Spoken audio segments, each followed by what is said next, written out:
Assalamualaikum warahmatullahi wabarakatuh. Perkenalkan, saya Andita Retnadiani, peserta pelatihan pekerti gelombang 5 tahun 2024 Universitas Bengkulu, nomor urut 15, asal institusi dari Poltekkes Kemenkes Bengkulu. Berikut adalah video real teaching saya saat menerapkan metode pengajaran selama 100 menit.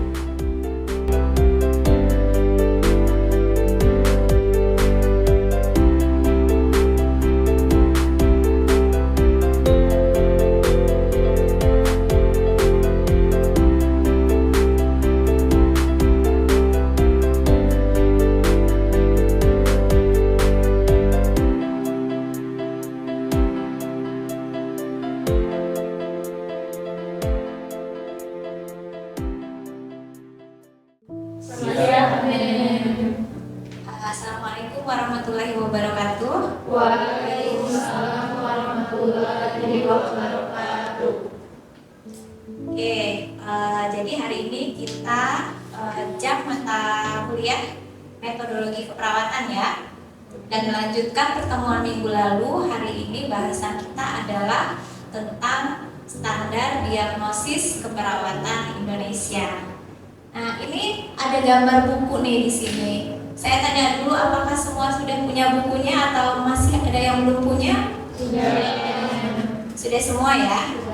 Oke, kalau begitu saya berasumsi Anda sudah setidaknya pernah lihat-lihat isi di dalamnya. Ada yang baru beli aja tapi belum pernah lihat, atau mungkin belum dibuka bungkusnya? Oh ya, adanya berapa banyak? Bukan bukunya, maksudnya orang yang belum membuka bungkus bukunya, berapa orang? Oh ya, baru satu yang mengaku ya. Oke, Stevie ya. Baik, sekarang karena Anda sudah punya bukunya, kira-kira kenapa sih Anda beli buku ini? Ya, mungkin Zahira bisa menjawab kenapa Zahira beli bukunya. Karena itu penting untuk pegangan seorang perawat untuk menegakkan. Oke, ada yang mau menambahkan? Mungkin Bella? Untuk menegakkan diagnosa. Menegakkan diagnosa. Tahunya buku ini dari siapa? Dari kakak tingkat. Dari kakak tingkat. Oh, dari kakak tingkat. Berarti tahunya dari kakak tingkat gitu ya? Kakak tingkatnya suruh beli atau beli sama kakak tingkat? Ya, berarti sekalian promosi ya. Baik, sekarang sebelum kita mulai pembelajaran, saya tanya dulu, udah siap belajar belum? Sudah. Masih semangat karena ini siang ya? Masih ya? Oke. Nah, kita mulai dulu dengan presensi hari ini. Saya mau tahu apakah semua masuk kelas atau tidak. Di sini ada barcode, seperti biasa Anda silakan hubungkan handphonenya dengan barcode. Kemudian isi presensinya.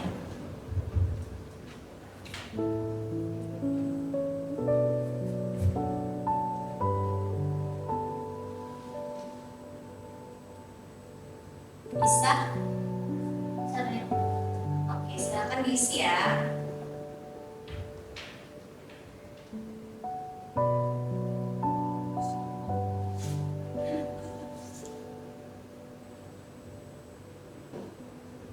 Saya akan cek di handphone.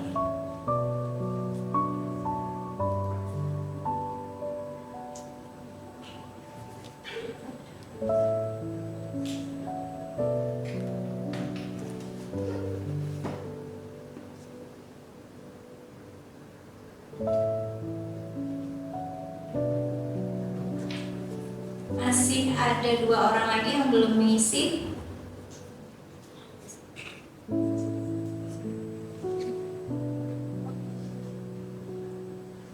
Saya hitung ada di 13 orang ya. Di sini absensi Anda. Oke, semua sudah mengisi. Berarti hari ini semuanya hadir ya, tidak ada yang tidak masuk. Bagus. Oke. Karena Anda sudah isi absensi, berarti Anda sudah siap ikut perjalanan traveling hari ini ya, untuk mencari tahu tentang diagnosis keperawatan. Nah, ini belum apa-apa sudah ada pretest ya, tapi nggak apa-apa, saya mau menilai kemampuan Anda sebelum dan setelah pembelajaran. Jadi silakan diisi dulu ya pretestnya, kemudian nanti akan kita evaluasi. Silakan buka dulu linknya. Saya akan mulai ketika semua peserta sudah hadir.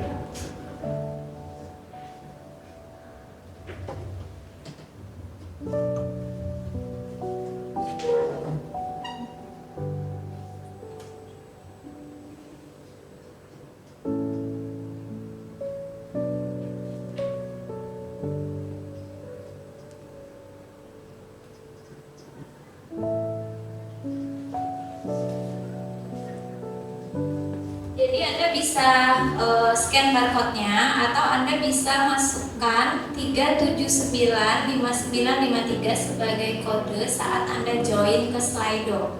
Ya, jadi aplikasi Slido.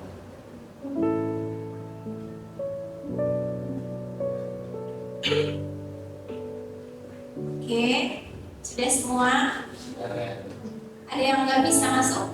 Sudah semua ya? Oke, sekarang kita mulai kuisnya ya.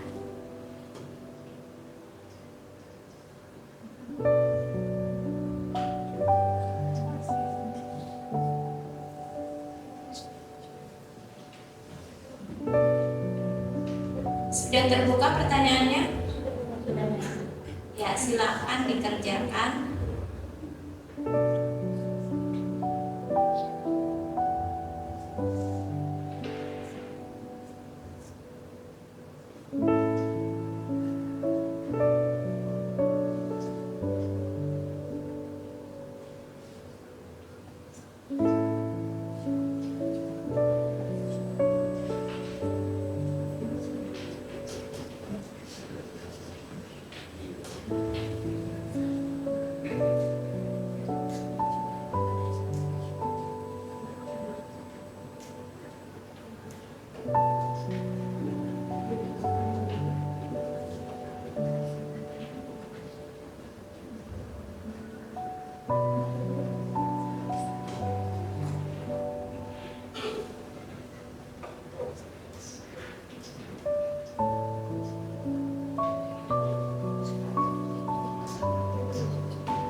Oke, saya bisa pantau di sini langsung ya. Jadi ada 13 peserta dan baru 8 orang yang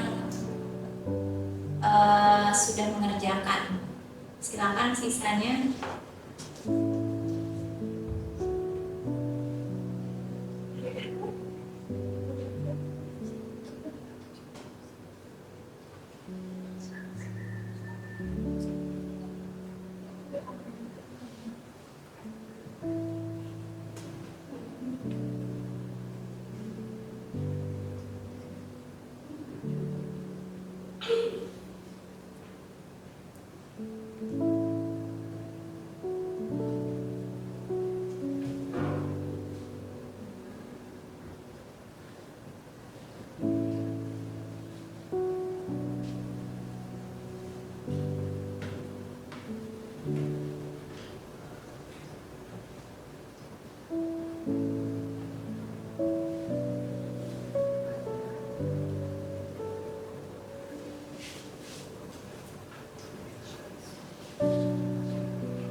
sudah semua ya mengerjakan pretestnya. Dari hasil yang ada, sepertinya memang perlu kita bahas ya materi tentang SDKI ini, karena jawabannya 50% masih jauh dari harapan. Ya, masih banyak yang salah, skornya masih di bawah 50. Baik, sekarang soal yang paling sulit dari pretest tadi yang mana kira-kira? Nomor 2. Yang nomor 2 yang mana? Diagnosa. Yang mana? Bagian diagnosa. Oke, diagnosa. Soalnya apa? Diagnosa umum aktual juga. Oke. Nah, karena masih belum tahu, maka kita akan bahas di pertemuan kali ini.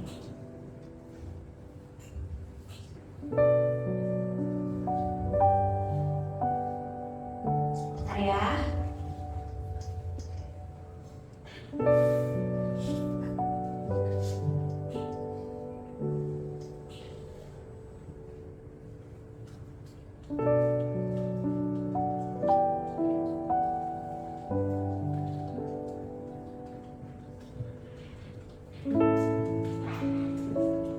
Nah, jadi di sini saya akan menjelaskan dulu ada 2 tujuan pembelajaran.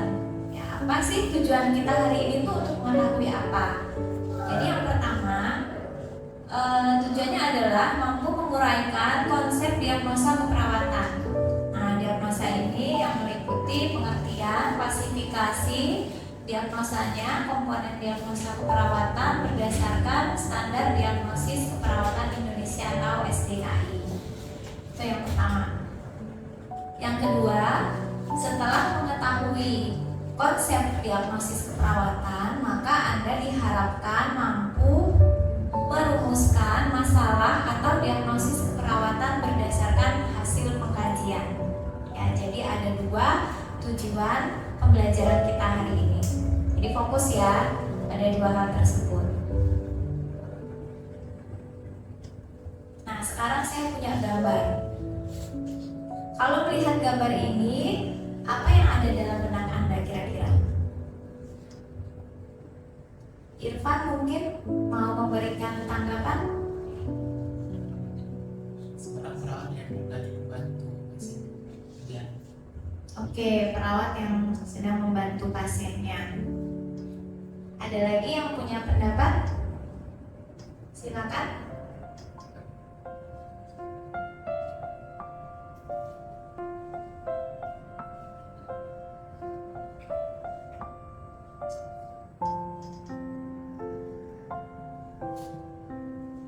Ada siapa di sana? Saya.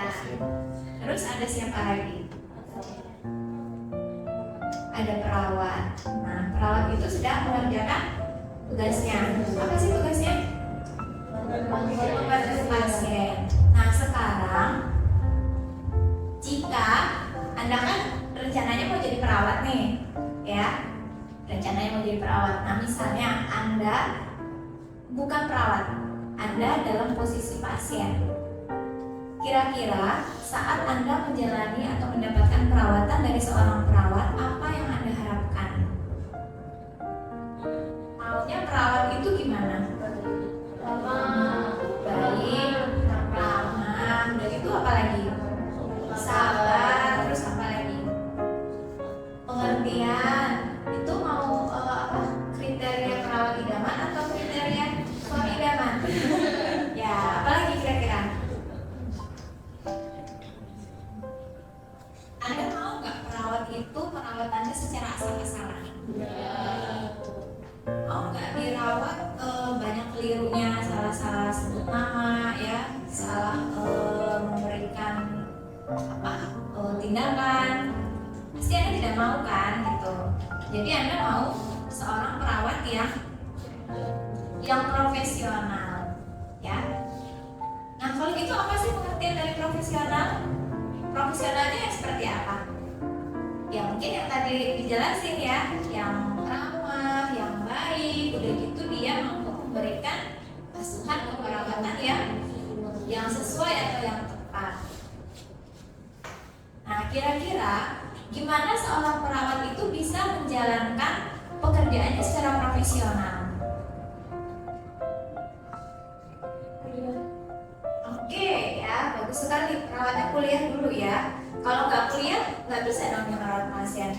Bagaimana perawat itu mau memantau balance cairan pasien kalau dia nggak pernah diajarkan bagaimana cara mengukur atau menghitung balance cairan? Bagaimana perawat mau tahu atau bisa memasang infus pasien apabila dia emang tidak pernah diajari atau mengetahui cara memasang infus gitu kan?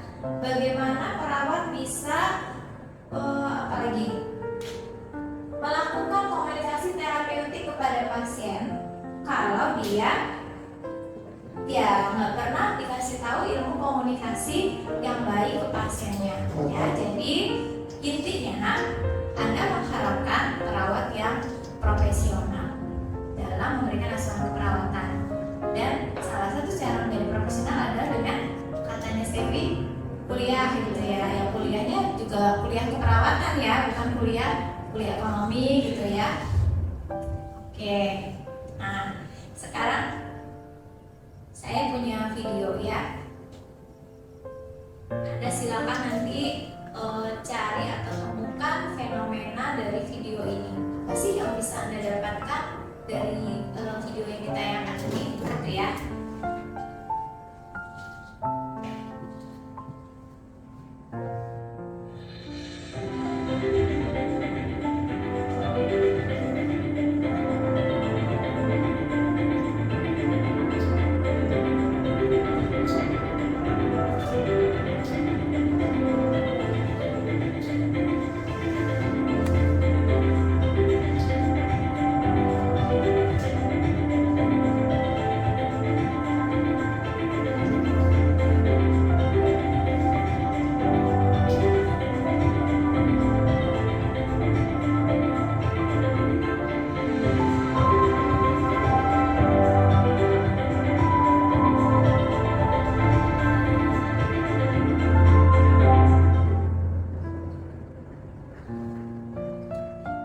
Oke, itu tadi video ya. Sebenarnya videonya itu video promosi ya, promosi kampus sebenarnya. Tapi sebenarnya bukan itu yang mau saya tuju ya. Point of view kita bukan di sana, tapi kita melihat apa di sana. Ada yang bisa ceritakan fenomena apa yang Anda dapat dari video yang baru saja disajikan? Siapa yang mau menceritakan interpretasinya dari video tadi?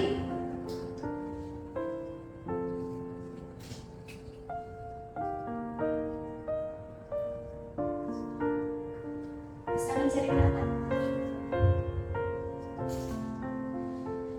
Dari video tadi perawatnya merawat pasiennya dengan tim, terus juga dengan seniman, terus juga dilengkapi dengan APD. Dilengkapi dengan APD. Bagus ya. Ada lagi yang mau menambahkan atau mungkin beda pendapat? Sudut pandangnya dari mana? Ya coba Bang ya. Dari video tadi tidak melihat bahwa apa yang tidak keperawatan dilakukan dengan profesional sesuai SOP mereka melayani secara sungguh tanpa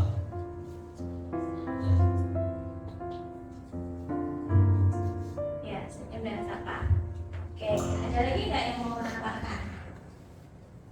Mereka bekerja dalam tim, oke. Mereka bekerja bersama-sama, oke. Mereka bekerja secara profesional, oke. Apa lagi? Ada lagi nggak? Dela mau menambahkan nggak? Di bagian akhir tadi ada perawat yang menetapkan menjaga privasi pasiennya juga. Oke, ya. Jadi menjaga privasi juga bagian dari profesional ya. Jadi apa sih yang mau kita tarik pelajaran dari video tadi? Bahwa sebenarnya perawat itu dia bekerja bersama-sama, itu kan fenomenanya kan, dia bekerja dalam tim. Kebayang nggak Anda kalau perawat itu sebenarnya dia tidak berasal dari institusi yang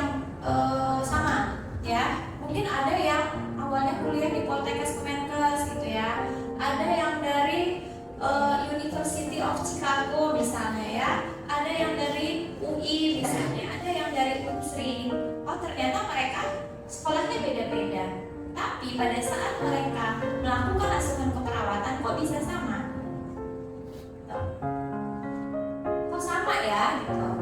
Caranya sama, pasang infusnya sama, menyapa pasiennya sama. Karena apa? Oke, yang diajarkan sama. Ya. Terus apa lagi? Standar ketentuan dari Oke, bagus sekali ya. Jadi mereka memiliki standar yang sama gitu. Ada satu standar yang sama. Kalau mau melakukan pengkajian standarnya apa? Begitu juga dengan diagnosis perawatan, ya kan? Kita acuannya kalau di Indonesia pakai standar diagnosis keperawatan Indonesia. Udah sama tuh bahasannya ya. Mau yang dari Aceh, mau yang dari Bengkulu, mau yang dari Papua, mau yang dari Poltekkes, mau yang dari UI misalnya ya, mau yang dari Unsri, sama bahasanya. Diagnosis nyeri akut ya nyeri akut. Datanya untuk nyeri akut apa? Sama ya gitu. Diagnosis bersihan jalan napas tidak efektif misalnya, sama datanya. Sehingga akan ada satu bahasa yang sama. Sama loh kayak dokter, ya kan? Dokter mendiagnosis pasien ini TB paru, dokter di Bengkulu. Oh ternyata sama, dokter di Jakarta juga TB paru misalnya, ya kan? Sama gitu, bahasanya sama karena memang ada suatu standarisasi, ya. Jadi disamain. Nah itulah yang membuat semua satu profesi perawat itu bisa menjalankan praktik sesuai standar. Jadi seperti itu, ya. Itu yang mau saya gambarkan dari video tadi. Nah, sekarang bicara soal standar diagnosis keperawatan Indonesia, ya, atau biasa kita singkat SDKI. Yang bukunya udah dibeli tapi ya belum dibaca, ya. Nanti aja bacanya kalau udah jadi perawat. Kalau sudah lulus nas gitu ya baru baca. Itu nggak sih? Oh, tidak ya. Jadi dari sekarang udah dibaca supaya nanti pada saat lulus nas sudah profesional, kan katanya profesional tadi. Oke ya, gitu ya. Nah, standar diagnosis keperawatan Indonesia itu adalah bentuk dari komitmen profesional perawat. Bagaimana perawat bisa memberikan asuhan keperawatan yang emang sesuai dengan standar tadi gitu ya. Maunya seperti apa. Jadi ini adalah bentuk komitmen kita memberikan asuhan keperawatan yang ya biar aman, efektif dan beretika. Dasarnya apa? Dasarnya adalah standar praktik profesi. Harus ada dulu standar praktik profesi sebelum ditetapkan standar pelayanannya, gitu ya. Nah kemudian standar diagnosis keperawatan Indonesia atau SDKI juga menjadi tolak ukur penegakan diagnosis. Jadi tidak perlu bingung lagi kalau dulu sebelum ada atau dirumuskannya SDKI, maka perawat di Indonesia dia pakai diagnosis yang ditetapkan dari North American Nursing Diagnosis Association atau NANDA ya. Sampai sekarang pun NANDA bisa tetap dipakai. Dan sebenarnya acuan dari SDKI ini sebagian besar adalah dari NANDA juga. Ya, walaupun intinya atau main standar utamanya adalah dari International Council of Nurses ya. Jadi seperti itu.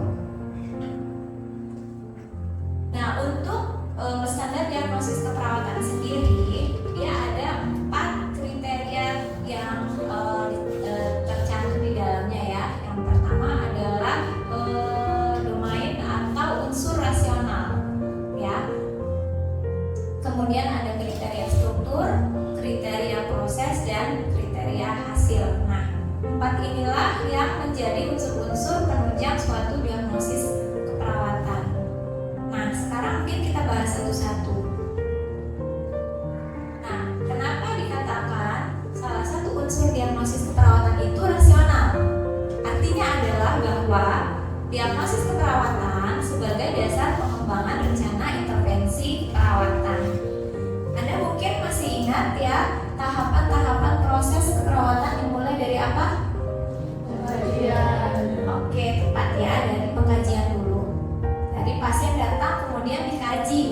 kan, datang pasien mengeluh sakit perut, pasien mengeluh misalnya mual-muntah, pasien mengeluh demam gitu kan. Kemudian kita kaji secara komprehensif ya, di seluruh sistem tubuhnya.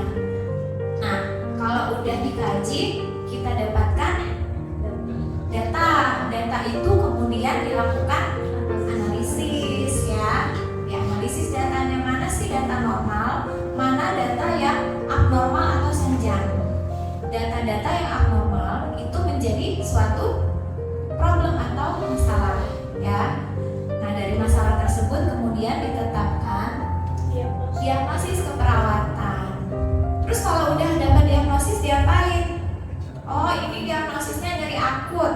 Udah selesai. Apakah sampai di sana aja? Tidak ya. Terus maunya diapakan? Ya, kita sebagai seorang profesional perawat ya, kita tetapkan, karena pasien saya memiliki masalah misal ya nyeri akut atau nyeri, maka saya harus mengatasi nyeri tersebut gitu. Karena berarti ada gangguan dalam pemenuhan kebutuhan dasarnya, yaitu kebutuhan dasar aman dan nyaman. Sehingga nanti kita tetapkan, saya mau ngapain sih pasien ini gitu ya. Apa yang bisa saya lakukan untuk mengatasi masalah pasien. Nah, rencana itu disusun dari apa? Dari masalah ya.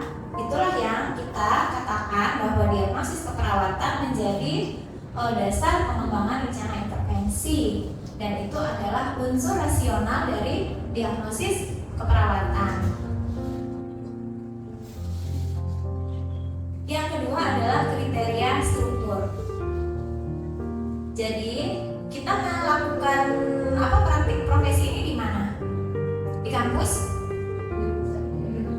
Di rumah sakit. Apakah hanya di rumah sakit aja?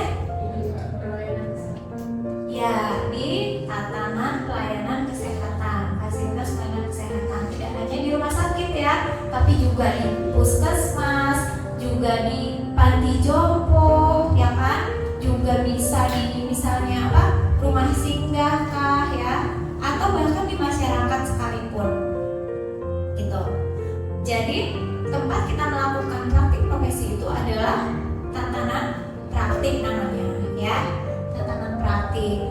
Nah, tatanan praktik ini dia akan menjadi suatu wadah di mana perawat bisa menetapkan atau menjalankan asuhan keperawatannya ya. Validasi diagnosa keperawatan. Nah, jadi di lahan praktik itu kalau Anda di kampus Anda bikin diagnosis, ini kayaknya data-datanya A, B, C, D, E. Jadi masalahnya adalah misalnya bersihan jalan napas tidak efektif. Tapi sama nggak apa yang saya sebutkan ini atau apa yang saya tegakkan ini dengan pendapat perawat yang lain gitu. Kita kan butuh validasi. Nah, bahan praktik menyediakan itu. Jadi bahan praktik akan menyediakan suatu wadah atau memberi kesempatan atau memungkinkan suatu diagnosis keperawatan itu divalidasi ya, seperti itu. Kemudian yang kedua, pencatatan yang sistematis. Nah, tadi kita sudah sepakat bahwa kita melakukan praktek di lahan praktik ya. Apakah cuma sekedar melakukan tindakan aja terus udah gitu tanpa ada jejak-jejaknya? Saya ngapain aja di pasien ini? Tentu tidak ya, harus ada apa tuh? Ada dokumentasi. Semua yang kita lakukan itu didokumentasikan. Nah, perunutan dokumentasi keperawatan adalah sesuai dengan tahapan asuhan keperawatan, dimulai dari pengkajian dulu kan. Nggak mungkin tiba-tiba ada identitas pasien terus tiba-tiba langsung ada evaluasi ya, atau ujung-ujung tahu-tahu ada implementasi tanpa sebelumnya didahului dengan catatan tentang pengkajian pasien ya. Jadi harus ada pencatatan yang sistematis sini ya. Kemudian di tatanan praktik juga terjadi pertukaran informasi. Pertukaran informasi maksudnya ya data-data segala macamnya. Dokter kasih data diagnosisnya apa ya, kemudian perawat memberi data hasil pengkajiannya, ditambah nanti hasil pemeriksaan penulis penunjang ya, dari sisi gizi memberi apa, sehingga dihasilkanlah suatu kolaborasi interdisiplin, dan itu memungkinkan di lahan praktik. Selanjutnya adalah diagnosis keperawatan bisa menjadi suatu alat ya sebagai pengembangan profesional. Ada yang bisa memberikan apa? Ide nggak apa sih maksudnya bahwa diagnosis keperawatan ini bisa menjadi alat untuk pengembangan profesional? Kayaknya udah mulai ngantuk ya. Boleh kalau udah mulai ngantuk sambil gerak-gerak sedikit boleh. Gimana coba? Stevie mungkin?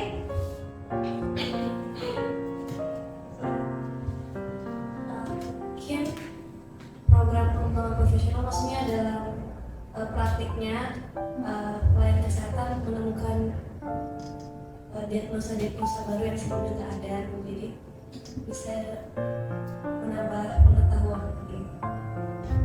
Oke ya. Ada lagi yang punya pendapat lain? Info? Masih apa? Ask the audience. Oke ya. Jadi maksudnya gini, bahwa Anda nanti mau bikin apa? Bisa nggak ini jadi seperti kata Steffi, dicari apa namanya diagnosis baru? Boleh, oke ya. Kemudian diagnosis yang sudah ada dikembangkan untuk keilmuan, ya kan? Misal mahasiswa nurse, mereka punya karya ilmiah nurse. Apa yang dilakukan? Proyeknya apa di sana? Mahasiswa memilih salah satu intervensi keperawatan, ya kan? Kemudian intervensi itu dicari evidence based nursing practice-nya. Misal, ya, untuk satu diagnosa nyeri akut. Kemudian intervensi utamanya apa? Manajemen nyeri.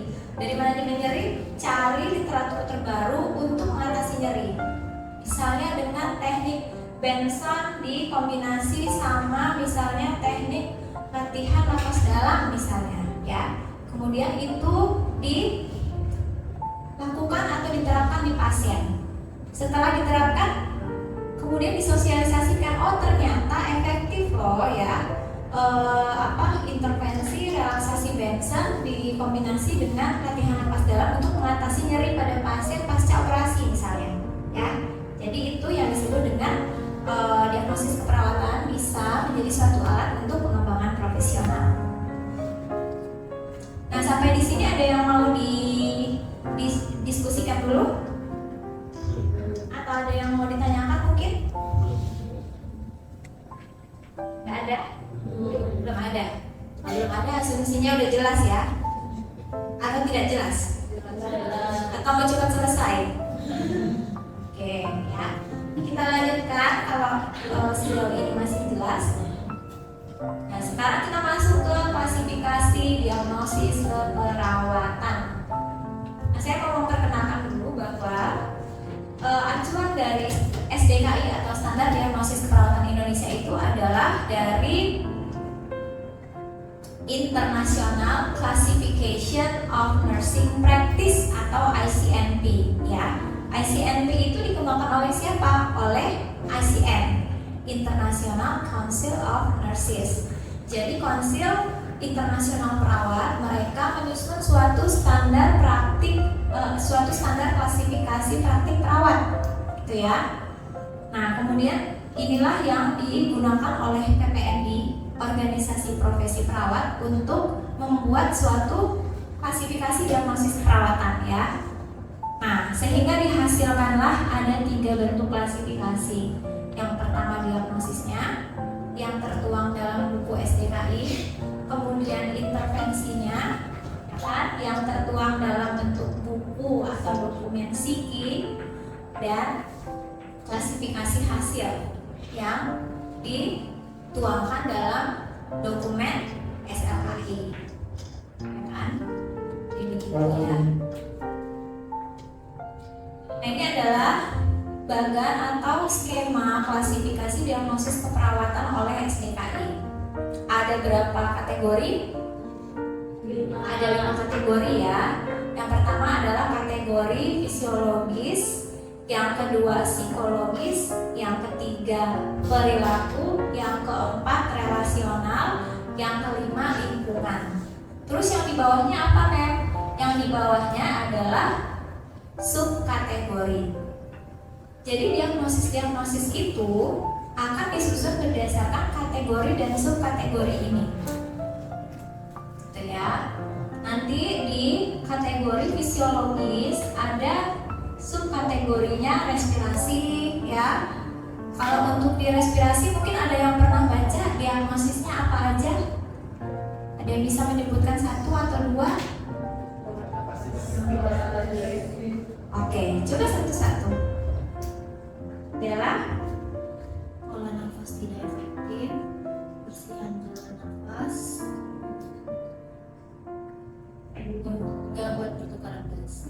Oke, bagus sekali ya. Berarti jangan-jangan Bella udah hafal semua nih maksudnya ya. Saya curiga nih, jangan-jangan udah hafal semua. Yang lain gimana? Setuju? Oke, kalau subkategori eliminasi, ada yang bisa menyebutkan nggak diagnosisnya dari yang mungkin Anda pernah baca? Gangguan perkusi serebral. Gangguan perkusi serebral. Oke, diagnosisnya sudah benar, tapi apakah dia masuk di eliminasi?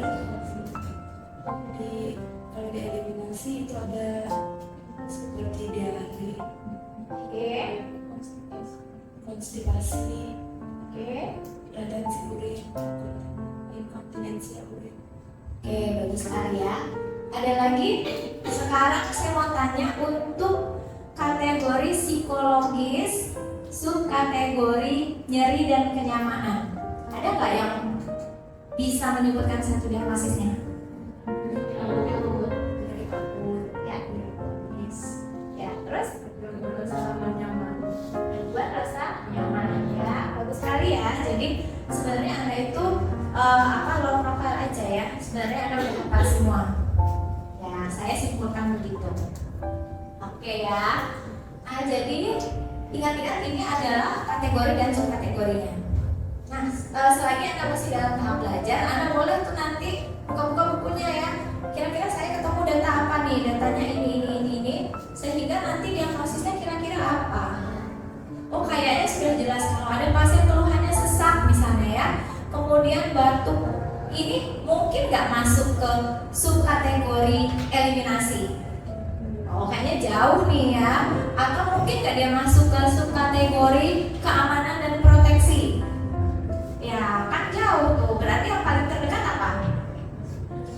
Respirasi. Anda pilih nanti di antara bersihan jalan nafas tidak efektif, kerusakan pertukaran gas, kemudian pola nafas tidak efektif, dia masuknya kemana? Ya, jadi begitu. Oke, ada yang mau didiskusikan terkait klasifikasi ini? Belum? Oke. Emang berapa menit lagi sih? Masih lama?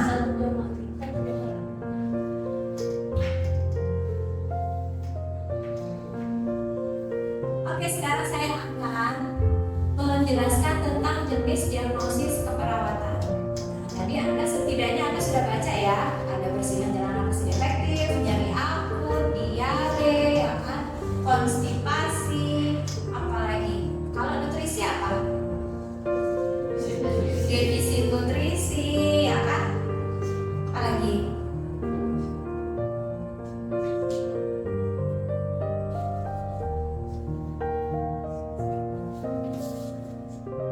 Risiko defisit nutrisi misalnya ya. Kalau kenyamanan yang dari tadi ya, apalagi yang mau disebutin?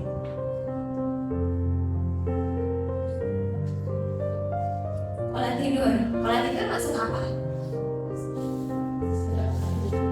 Istirahat dan tidur. Oke ya. Nah sekarang mungkin Anda secara eksplisit bisa nyebutin tuh tadi, tapi kira-kira Anda sudah bisa membedakan tidak mana yang diagnosis aktual, mana yang diagnosis risiko mungkin ya, mana yang masuk diagnosis negatif, mana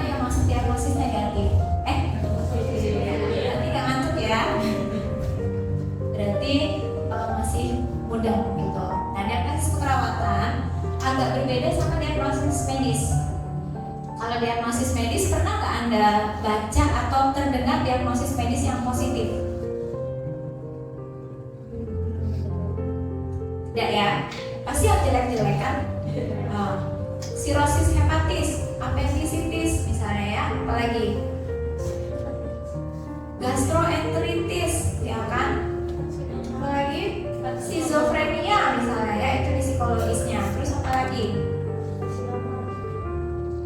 Diagnosis fraktur, ya, open fraktur kruris, open fraktur femur misalnya. Jelek-jelek semua kan? Ya gitu. Tapi kalau diagnosis keperawatan ternyata ada yang positif dan ada yang negatif. Ya, diagnosis positif itu kira-kira yang seperti apa? Yang dia sesuatu hal yang bisa mendukung pertumbuhan dan perkembangan pasien sebagai manusia. Ya, jadi seperti itu. Kalau negatif adalah suatu masalah yang harus diatasi gitu. Kalau yang positif sesuatu yang harus disupport atau harus didukung ya. Nah, tadi kan udah bisa nyebutin tuh diagnosis. Kira-kira ada yang bisa menyebutkan nggak contoh diagnosis yang positif? Kalau negatif banyak kan, nah yang positif ada yang bisa nyebutin nggak? Kurang tahu. Ada? Oh belum tahu. Oke ya. Kalau belum tahu berarti kita harus bahas dulu di sini. Jadi seperti tadi saya jelaskan, kalau diagnosis negatif saya yakin Anda tahu. Nyeri akut ya, gangguan pertukaran gas, kemudian apalagi gangguan rasa nyaman, gangguan pola tidur, itu adalah diagnosis yang negatif. Nah, diagnosis yang negatif itu pun akan terbagi dua lagi tuh ya, menjadi diagnosis yang aktual dan diagnosis yang risiko. Dari kata-katanya Anda bisa tebak nggak kira-kira apa bedanya diagnosis aktual dan risiko?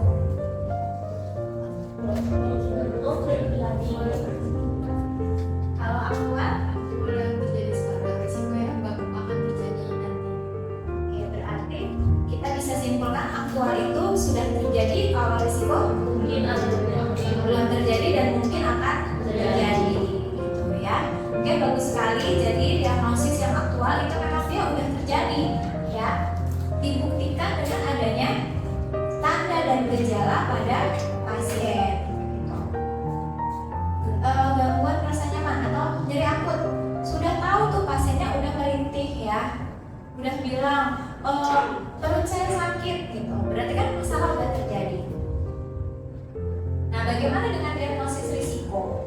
Diagnosis risiko ini belum terjadi dan mungkin akan terjadi apabila terdapat faktor risiko pada pasien ya.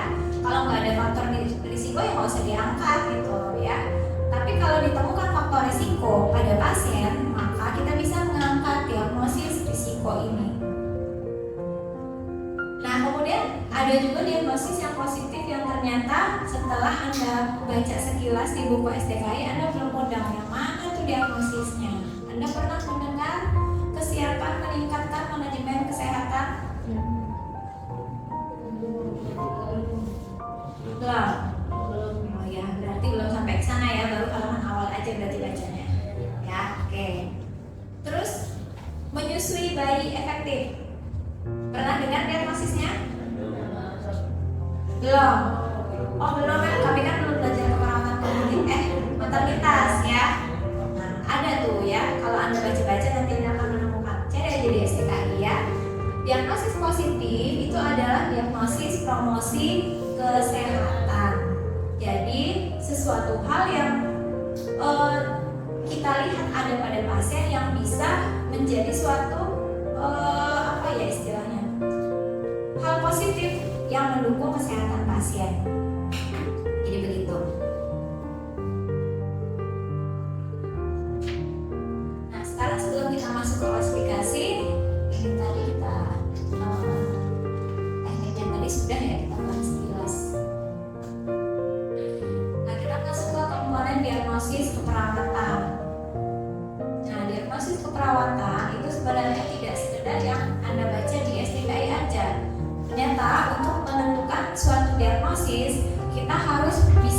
membuat kalimat diagnostik. Gitu. Kalimat diagnostik sendiri dia terdiri dari 2 komponen besar dan 3 komponen kecil ya. Kenapa saya katakan 2 komponen besar? Karena di diagnosis keperawatan itu sendiri dia ada yang namanya masalah atau kita singkat sebagai problem ya atau P, dan indikator diagnostik. Jadi harus ada 2 ya, masalah dan indikator diagnostik. Indikator diagnostik sendiri dia ada 3 macam ya. Yang pertama ada penyebab atau kita sebut sebagai etiologi ya, kemudian tanda dan gejala kita sebut dengan simptom, dan yang terakhir adalah faktor risiko. Nah, di slide yang selanjutnya saya akan menjelaskan bahwa nanti akan ada bedanya antara diagnosis aktual dan risiko. Kalau diagnosis aktual dia akan pakai 2 ini ya, indikator diagnostiknya adalah etiologi dan simptom. Sementara kalau untuk diagnosis risiko, indikator diagnosisnya adalah faktor risiko ya. Nah, sebelum saya menjelaskan, karena ini mungkin agak rumit ya, mungkin Anda bisa relaksasi dulu. Silakan berdiri dulu.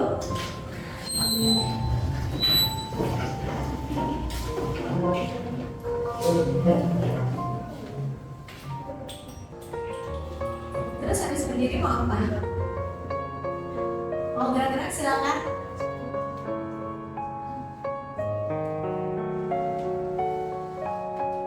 Apa ya? Ada yang punya game nggak kira-kira? Ya, siapa punya game? Zahira punya game nggak? Ya. Pijat teman. Oke, jadi pijat teman di samping. Silakan Anda menghadap ke sebelah kiri Anda. Kiri. Irfan, kirinya di mana Irfan? Oke, berarti Pak Irfan sudah kurang konsentrasi. Oke, nah sekarang yang kelihatan apa? Iya, pundak pastinya kan? Oke, silakan Anda memijat pundak teman yang ada di depan. Waktunya 10 detik.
memijatnya selesai. Masih butuh relaksasi? Cukup? Oke. Ya, sementara cukup ya. Silakan Anda duduk lagi. Kalau Anda mau minum dulu, silakan minum dulu.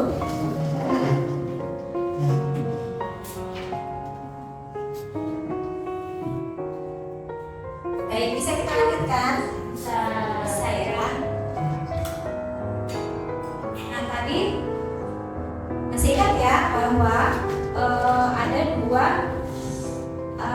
komponen diagnosis keperawatan ya, masalah dan apa tadi? Label diagnosis ya. Nah, masalah adalah label diagnosis keperawatan. Dia adalah inti dari respon klien terhadap kondisi kesehatan atau proses hidupnya. Nah, masalah sendiri dia terdiri dari dua bagian lagi ya, yaitu deskriptor dan fokus diagnostik. Nah, sekarang coba Anda perhatikan kalimat saya ini. Bersihan jalan nafas tidak efektif. Bisa nggak Anda tentukan yang mana deskriptor, yang mana fokus diagnostik?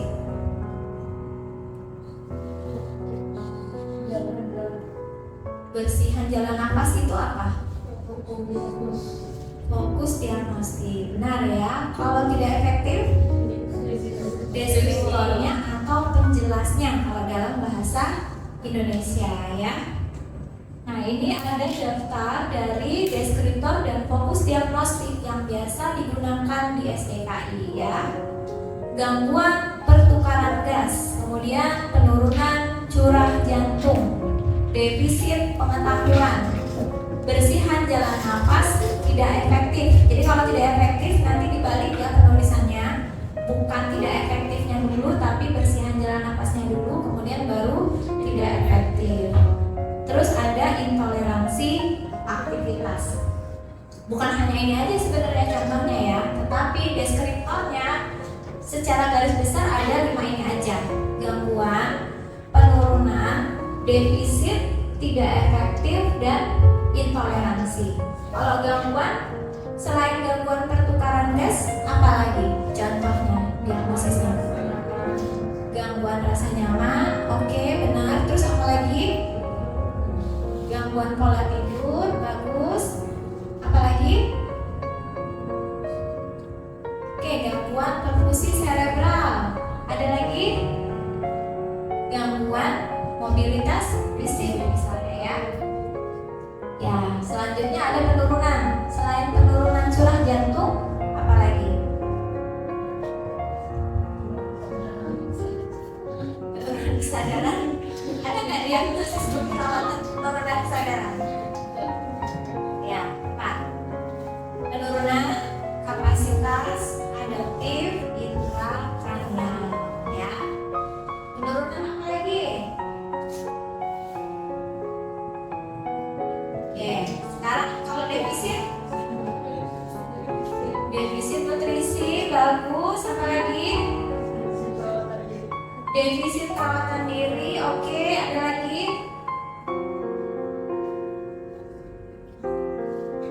Ya, silakan baca di buku SDKI-nya ya. Kalau tidak efektif, ya pola nafas tidak efektif. Apalagi yang tidak efektif? Perfusi cerebral tidak efektif. Apalagi?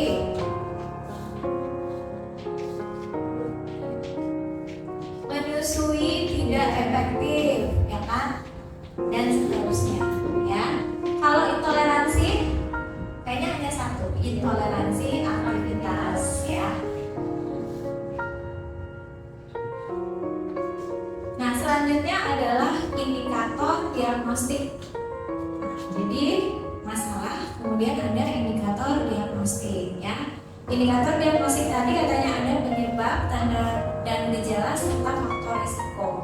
Kalau penyebab itu dia bisa sifatnya fisiologis, biologis atau psikologis. Kalau Anda baca di buku SDKI nanti akan dibuat di situ ya etiologi. Tapi kalau Anda pakai nanda nanti tulisannya adalah define karakteristik atau batasan karakteristik. Nah, kalau kita fokus ke SDKI maka nanti Anda akan lihat ya. Kalau Anda lihat di buku adalah judul diagnosis keperawatannya ya. Kemudian nanti etiologi, Anda pilih sesuai sama pasiennya. Apa yang terjadi pada pasien tersebut ya. Dia bisa fisiologis, efek terapi, situasional atau maturasional. Kemudian tanda dan gejala. Tanda dan gejala ini terdiri dari tanda dan gejala mayor serta tanda dan gejala minor. Untuk penegakan suatu diagnosis keperawatan harus ada data mayor yang setidaknya 80%. Ya, jadi maksudnya gini. Anda mau menegakkan diagnosis nyeri akut. Nanti ada list data mayor di sana. 80% dari list data mayor itu harus Anda temukan pada pasien sehingga Anda bisa menegakkan diagnosis tersebut. Jelas? Jelas ya? Terus ada data minor. Kalau data minor ini bisa terjadi atau bisa juga tidak ditemukan pada pasien. Tetapi dia tidak mempengaruhi mau ada mau enggak, diagnosis tersebut tetap bisa ditegakkan asal data mayornya ada. Gitu ya. Kemudian faktor risiko. Faktor risiko itu faktor-faktor yang mungkin bisa menimbulkan suatu gangguan kesehatan pada pasien. Ada yang bisa menyebutkan salah satu diagnosis risiko? Risiko infeksi, benar. Terus satu lagi risiko jantung ya. Selain itu ada risiko-risiko yang lain nggak? Risiko defisit nutrisi, benar. Risiko berat badan lebih. Ada lagi? Risiko perdarahan, good. Ada lagi? Ya, risiko yang lainnya. Risiko tidak lulus. Ada nggak? Nggak ada. Itu diagnosis Anda ya, kalau risiko tidak lulus. Oke, itu adalah faktor risiko. Penggunaannya itu tidak berbarengan. Kalau diagnosisnya aktual, Anda gunakan penyebab dan tanda dan gejala atau etiologi and symptom ya. Kalau diagnosis risiko, Anda gunakan faktor risiko saja. Nah, saya akan jelaskan ya. Proses diagnosis.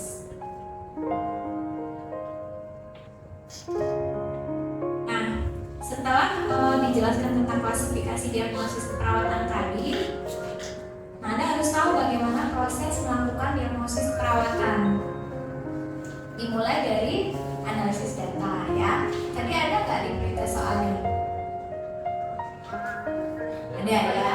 Ada yang tindakan apa yang harus dilakukan pertama atau tahapan pertama dari proses diagnosis adalah analisis data ya. Ya. Nah, kemudian setelah data dianalisis, Anda identifikasi masalah. Apakah ini masalah aktual? Apakah ini masalah risiko? Apakah ini masalah promosi kesehatan? Kalau promosi kesehatan bukan masalah sebenarnya ya, tapi kita tetap sebutkan ini di dalam kategori masalah. Paham maksudnya ya? Kemudian baru kita rumuskan diagnosis keperawatan. Nah, ini yang akan membedakan antara diagnosis aktual dengan diagnosis promosi kesehatan dan diagnosis risiko. Jadi di perumusan diagnosis ada yang menggunakan penulisan 3 bagian dan ada yang menggunakan penulisan 2 bagian.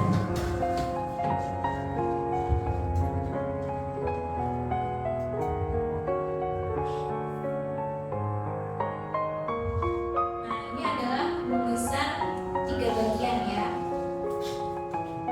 Penulisan 3 bagian dia hanya dilakukan pada diagnosis aktual. Jadi diagnosis risiko, diagnosis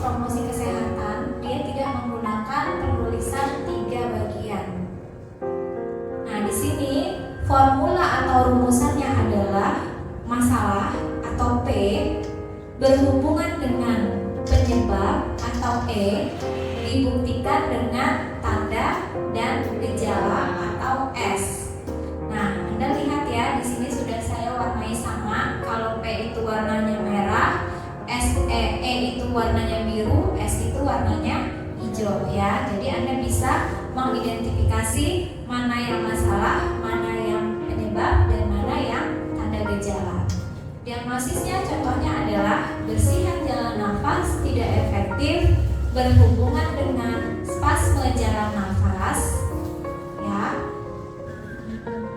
ditandai dengan Anda sebutkan tanda dan gejala yang ada pada pasien, yaitu batuk tidak efektif, sputum berlebih, menging, influ, dan gelisah.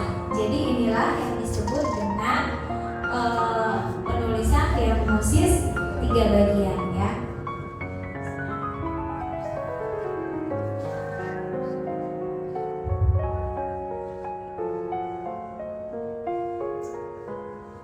Oke,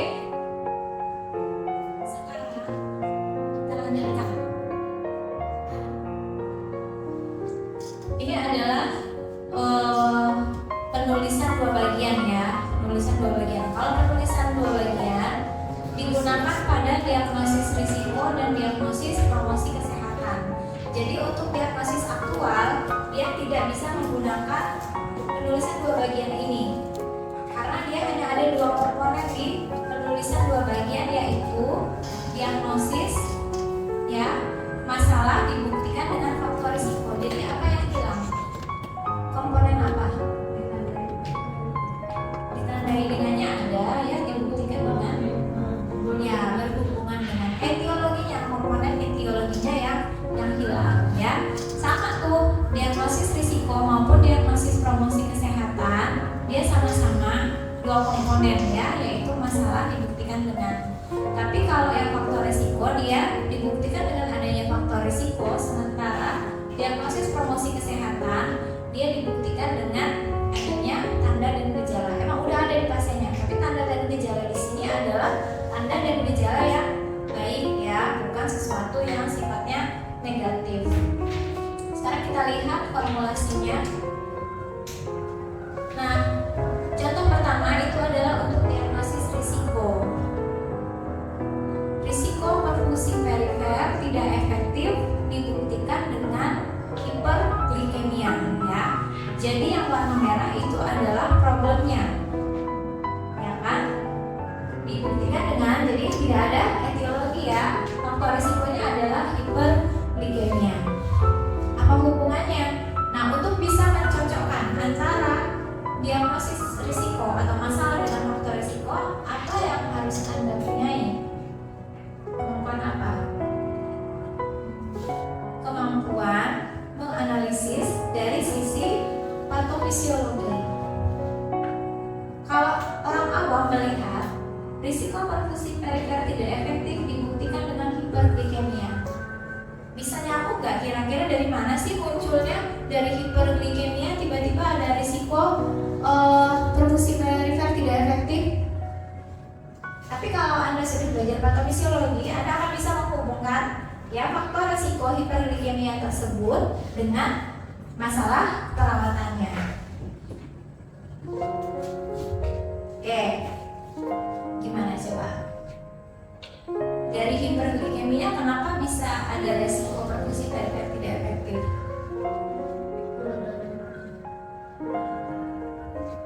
Ada yang bisa menjelaskan? Diabetes? Terus kalau diabetes? Kalau luka, jaringannya jadi rusak.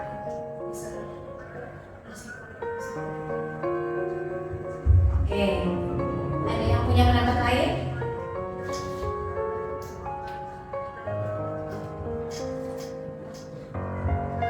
Steffi mungkin?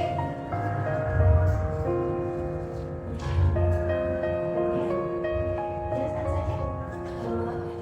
Hiperglikemia darahnya jadi mental, kandungan glukosa dalam darahnya lebih tinggi. Jadi radar-radar ke perifer itu jadi rawan, mungkin lebih nggak nyampe sampai ke ujung-ujung dari gerakan. Oke, ya. Jadi kira-kira seperti itu.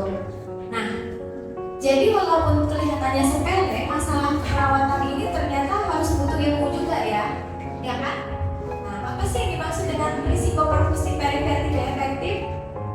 Perfusi itu menunjukkan kemampuan darah untuk mengedarkan darah ke seluruh tubuh. Jadi distribusi darah ya. Kalau darah itu fungsinya buat apa? Ya, dia adalah sarana transportasi. Jadi kalau pembuluh darah itu kita ibaratkan sebagai jalan, maka darah itu sebagai angkotnya, ya kan, sebagai sarana transportasi. Apa yang diangkut? Ya, oksigen dan nutrisi. Yang penting untuk metabolisme sel, ya. Jadi seseorang yang mengalami peningkatan kadar gula darah, kita bayangkan ada segelas air diisi 5 sendok gula. Darahnya kental nggak? Ya, kental. Ya kan? Nah, kalau kental lebih sulit atau lebih mudah bawanya? Lebih sulit karena lebih berat kan, lebih banyak molekul di dalamnya. Ya, maka dikatakan pada kondisi hiperglikemia, seseorang itu bisa mengalami risiko perfusi perifer tidak efektif. Ya, jadi di situ justifikasi diagnosisnya. Berapa menit lagi karena saya lihat sudah ada yang mulai ngantuk. Oke ya, boleh Bima cuci muka dulu. Cuci mukanya ya, jangan seluruh badan ya. Oke, sambil menunggu Bima cuci muka ya dan mencuci mata. Sekarang kita lihat contoh yang kedua, kesiapan peningkatan manajemen kesehatan. Nah, ini adalah diagnosis positif yang saya sudah sebutkan di awal tadi. Pasien ini punya faktor pendukung. Dia akan mampu mengatasi masalah kesehatannya dan dia akan bisa mengelola hidup sehat. Karena apa? Karena dia memiliki apa sih yang ada pada pasien, tanda dan gejalanya. Tetap kita katakan tanda dan gejala ya. Pasien ingin mengelola masalah kesehatan dan pencegahannya. Tuh. Jadi kalimat diagnosisnya adalah kesiapan peningkatan manajemen kesehatan dibuktikan dengan pasien ingin mengelola masalah kesehatan dan pencegahannya. Ya, silakan. Oh, kira mau nanya. Ya, silakan. Oke, sampai di sini ada yang perlu kita diskusikan?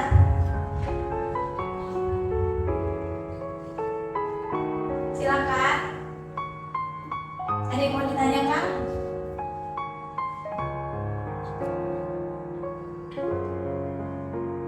Ada yang mau nanya? Silakan angkat tangan yang mau nanya atau ada yang mau diskusi mungkin? Silakan. Jadi untuk diagnosa positif itu ada jalannya harus ada placebo itu, jadi kita sekarang promosi kesehatan. Ya. Jadi untuk diagnosis promosi kesehatan, ya kan ada banyak jenisnya ya.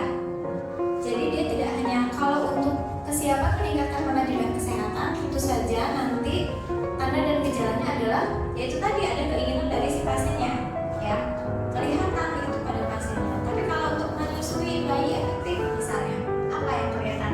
Ya perilaku bayinya yang bisa kita katakan bisa menghasilkan menyusui yang efektif, ya gitu. Ya jadi pada intinya saya bisa tangkap pertanyaannya adalah memang apa datanya itu harus ada pada pasien, harus aktual gitu ya. Ya gitu kan? Ya jawabannya benar ya. Iya bahwa untuk menegakkan diagnosis promosi kesehatan datanya itu harus ada, bukan potensi. Kalau kayak risiko kan masalahnya belum terjadi ya, tapi kalau untuk diagnosis promosi kesehatan faktor pendukungnya itu sudah harus ada di pasien, sudah harus ditemukan di pasien ya. Bagus sekali pertanyaannya. Ada lagi pertanyaan lain? Irfan nggak mau nanya? Oh sudah jelas semua ya. Ada lagi? Oke, kalau tidak ada, kita lanjut ke slide selanjutnya. Ternyata slide selanjutnya adalah penugasan ya.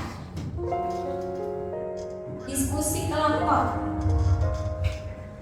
Berarti Anda harus dibagi menjadi kelompok. Nah, untuk pembagian kelompok ini saya minta Anda bekerja berpasangan ya. Pasangannya gimana? Pasangannya dengan teman yang berhadapan ya. Jadi berhadapan ya. Berhadapan dan selanjutnya sampai ke belakang. Nah, terus yang nggak ada temannya yang di hadapannya sama siapa? Oke, gabung aja sama teman di dekatnya ya. Jadi bisa bertiga. Saya kasih bonus ya. Nah, saya kasih bonus jadi bisa bertiga. Apa penugasannya? Setelah Anda membuat kelompok berdua ya, saya mau Anda mendiskusikan dengan teman kelompok Anda mengenai ya. Satu, komponen diagnosis keperawatan yang terdiri dari masalah, penyebab, faktor risiko. Jadi Anda bahas ya. Kedua, mengenai klasifikasi SDKI. Oke, semua ini sudah kita pelajari di pembahasan tadi kan? Ya. Kemudian, buat satu kalimat diagnosis keperawatan lengkap sesuai SDKI. Nah, untuk penugasan yang kedua ini, meskipun Anda mengerjakannya dalam satu kelompok, Anda masing-masing harus mencari satu kalimat diagnosis ya. Jadi Anda kerjakan, Anda buka buku diagnosis keperawatannya atau SDKI-nya, Anda rumuskan diagnosis keperawatan sesuai dengan formulasi yang sudah kita bahas tadi. Boleh bebas mau kategori yang mana saja, mau kategori fisiologis, psikologis, perilaku ya. Yang penting ada, saya mau lihat Anda membentuk atau memformulasikan satu diagnosis keperawatan. Selanjutnya, tuangkan hasil diskusi Anda dalam resume singkat yang dikerjakan secara individu. Nah, jadi nanti laporannya adalah laporan individu walaupun Anda melakukan diskusi kelompok. Anda ada 13, jadi saya mau ada 13 laporan tugas. Oke, ada pertanyaan terkait penugasan ini? Ya. Yang pertama kan suruh buat komponen diagnosis keperawatan, masalah, penyebab, sama faktor risiko. Itu contohnya gimana ya? Oke.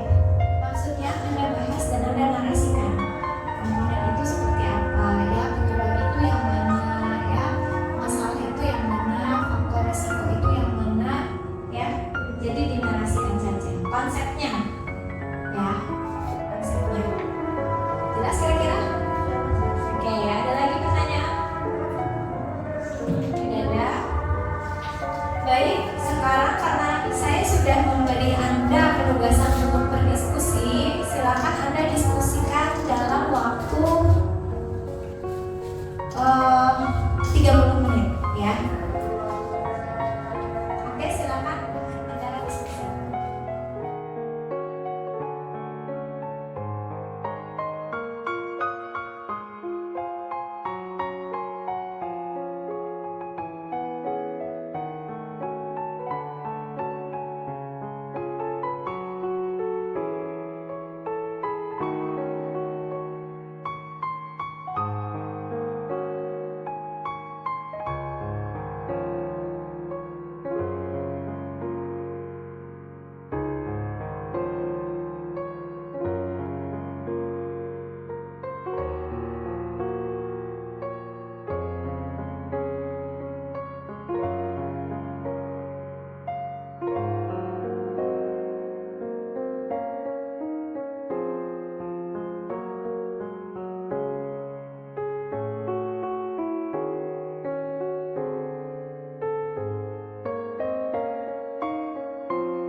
ya. Silakan di submit tugasnya kolektif ke satu orang saja ya. Dan setelah kuliah ini selesai, silakan diberikan ke meja saya. Oke, tadi kita sudah melalui proses diskusi ya, dan masing-masing sudah menyelesaikan tugasnya. Ada yang belum? Sudah semua ya? Bagus. Nah, berarti udah sampai nih ya, kita sudah hampir di limit waktu. Sebelum kita menyelesaikan pembelajaran kita hari ini, saya mau mendengar dari Anda apa aja sih hal-hal yang bisa disimpulkan dari pembelajaran kita hari ini. Oke. Silakan, siapa yang mau memberikan kesimpulan apa aja yang sudah didapat hari ini?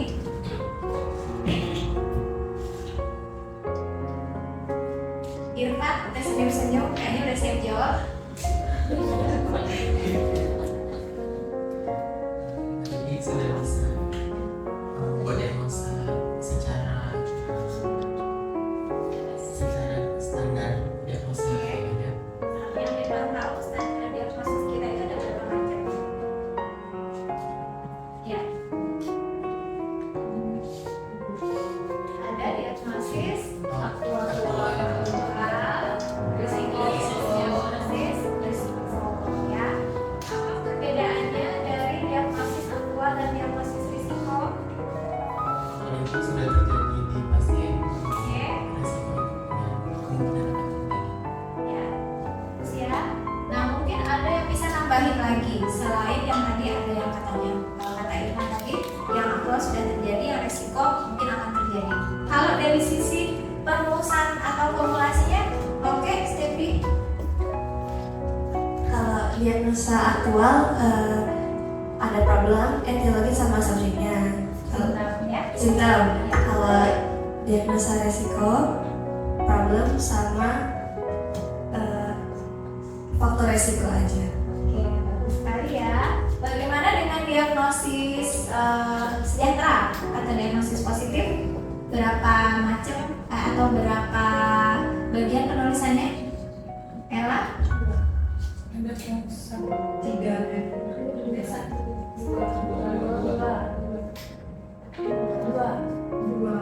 Oke, 2 atau 3? Mau ditawar? 2 ya, apa aja 2? Masalah Ya. rasio, faktor risiko. Ya, masalah sama faktor risiko untuk diagnosis risiko. Kalau untuk diagnosis sejahtera, masalah dibuktikan dengan tanda dan gejala.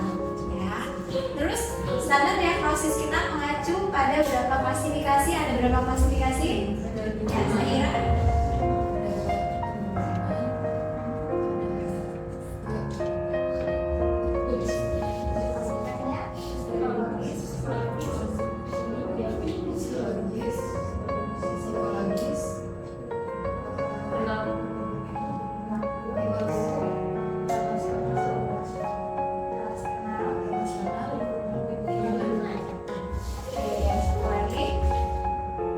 Keamanan dan proteksi.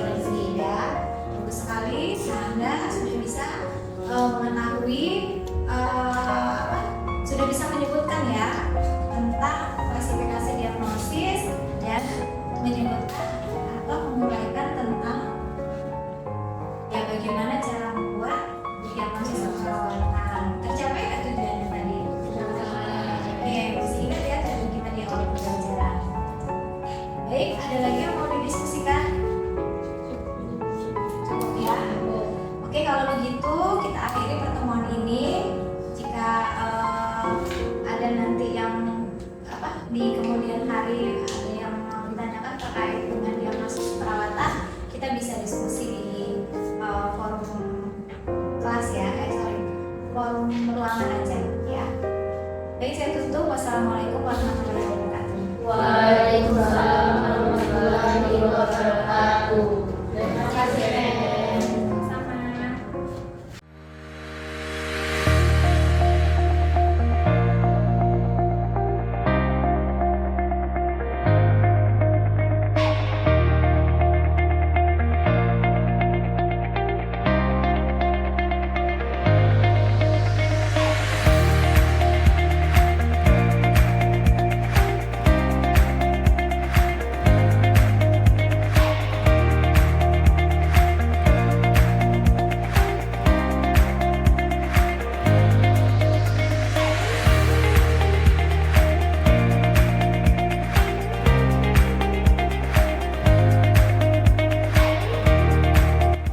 Demikianlah tadi video pembelajaran real teaching saya. Di kesempatan ini saya ingin mengucapkan terima kasih kepada instruktur saya, Dr. Gumono, MPD, beserta Ketua Penyelenggara Pelatihan Pekerti Gelombang 5 tahun 2024 Universitas Bengkulu dan seluruh panitia. Assalamualaikum warahmatullahi wabarakatuh.